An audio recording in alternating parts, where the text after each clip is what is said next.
চলুন বন্ধুরা, আমার প্রিয় গাইটাকে দেখাচ্ছি। আমার এই গাইটা আমাকে ভীষণ ভালোবাসে।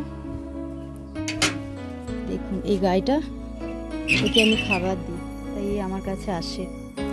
দেখছেন, এক্ষুনি চলে আসে। দেখুন আমি খাবার দেখাইও নি ওকে, কিন্তু ও আমার কাছে এসে গেল। দেখুন এবারে দেখেছেন, ও হচ্ছে আমার প্রিয়। এ আমার নয়, অন্য বাড়ি, কিন্তু ও আমাকে ভালোবাসে।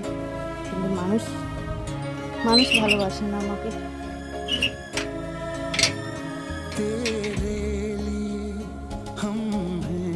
দাঁড়া, একটু জল খেয়ে যা। মানুষের কাছে আমি অনেক আঘাত খেয়েছি, কিন্তু এই জীবজন্তুর কাছে আমি অনেক ভালোবাসা পেয়েছি, তাই আমি ওদেরকে ভীষণ ভালোবাসি। দেখুন दिल में मगर जलते रहे चाहत